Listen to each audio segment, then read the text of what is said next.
Hi guys, welcome back to my channel. I filmed a tutorial on this makeup look. After I posted on Instagram, there was a lot of requests and I really appreciate that because I know neutral tones and nudes and smoky eyes are really the trend, but I don't know, neons are just my neutrals right now and I'm very comfortable doing a bold look and it just makes me really happy, and I'm in a space where I kind of only want to do videos that make me really happy. So I'm happy that you appreciate my form of artwork. So if you want to learn how to get this Dragon Lady green cut crease, then please keep watching. So I primed my eyes and done my brows off camera, but I'll link what products I use down below. Using the Melt Cosmetics Radioactive Stack in the lime green color, I'm taking a flat shader brush and just sketching in where I want the fake cut crease to be, because you can't really use your real crease or else it won't be that cut look. And I'm using a light shade because it will be easier to build in the color rather than going in with a harsh line. It took me practice to create a cut crease, so I can't just go in with a dark color right away. And I'm taking a fluffier brush to blend it up onto my brow bone really gently. And then using yellow in the Smashbox Cosmetics Bold palette on a blending brush, I'm basically using that as a transition color now that I laid down where I want the crease to be. And I'm just blending it back and forth. This whole look will be going back and forth with blending. Using the deeper green shade, this is where you really etch in with the same brush where you want your fake crease. And I go in really slowly. My lids have a lot of extra skin. It's always been that way. So it takes a lot of back and forth motions for me. And I suggest you doing the same if you've never done a cut crease before. You just have to really take it slow and use a lot of back and forth motions. And I'm guessing over time, you won't have to do that as much. But I know I'm just starting this whole cut crease game too. And I check if it's even. So using that same fluffy brush and the Melt Cosmetics lime green shade, I'm going back in and just blending the two greens together to create that gradient blended look instead of just having it harsh and layered. Especially with these types of colors, you want to make sure your blending's on point because no one wants to walk around not only with green eyeshadow, but unblended green eyeshadow. Thumbs up for blending. So you have to keep blending back and forth. Honestly, this whole look is about that. Using the Tarte Shape Tape Concealer, and yes, it's as good as everyone raves about.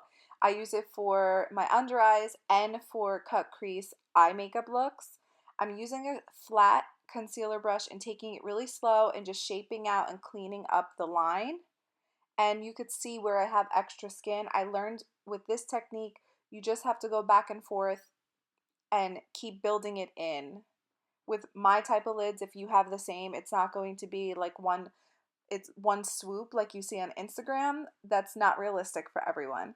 So after I build it in, that's when I fill in the rest of the eyelid to create that negative space.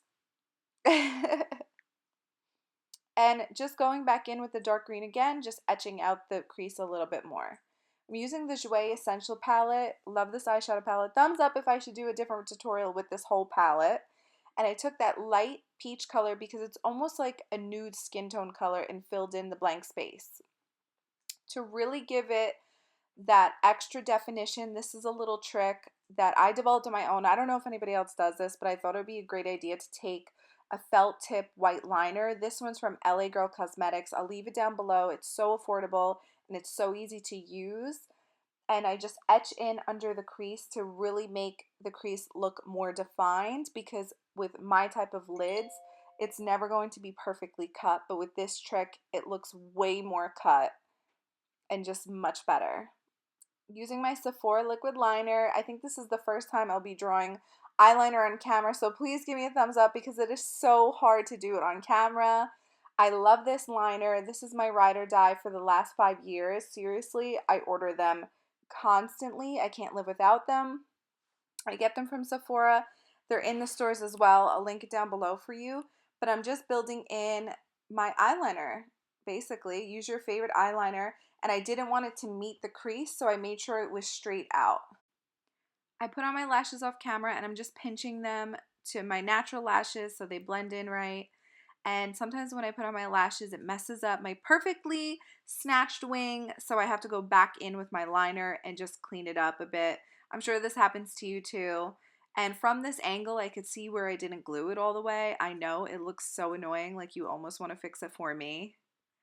For underneath my eyes, I'm taking that same LA Girl white eyeliner pen and etching out where I want those wings to be underneath. I call them inner corner wings. I don't know what they're supposed to be called, but it just gives you that gorgeous cat eye look that looks so complimenting on so many different eye shapes. So I do suggest trying this. And underneath the white, I'm just going to add in that lime green color, and I actually drag the color into my waterline. It doesn't hurt. I recommend trying this if your eyeliner ever bleeds. Try packing in a tiny bit of shadow, and I think you'll really like how it looks. And it stayed the whole night because you saw on Snapchat I wore this look out and my waterline was very green and it stayed that way. And I feel like with looks like this, you want the colors to be very on point. I didn't want to use an eyeliner pen or a pencil that might not have been the same shade of green. And to blend out that under eye, I'm using a very tiny eyeshadow brush so that way it would contain fallout and yellow. And then above the green, I'm putting a little bit more white. Like I said in the beginning, this look is a lot of back and forth to make sure all the dimensions look really pretty, but at the same time it's actually really simple, as you've learned from this tutorial. To make sure the black dots don't get underneath my eyes from my mascara, I did learn this trick from Carly Bybel. I love that video. It helped me out so much. You pack your under eye powder just under the lower lashes, put on your under eye mascara, and let it dry first. That way you don't get the little black dots underneath. This is the Tarte Lights Camera Lashes Mascara. I think it's a great mascara. Tarte just kills it with mascaras. Thumbs up for saying mascara a million times in this video. And that's it for this look. I hope you like it. I hope you try it at home. If you do, please tag me so I could see it. And thank you so much for watching. Bye. To check out my last two videos, click right here. And of course, to have more videos from me, just subscribe to my channel and I'll put that right here for you. Thank you again so much for watching. I hope I see you next time.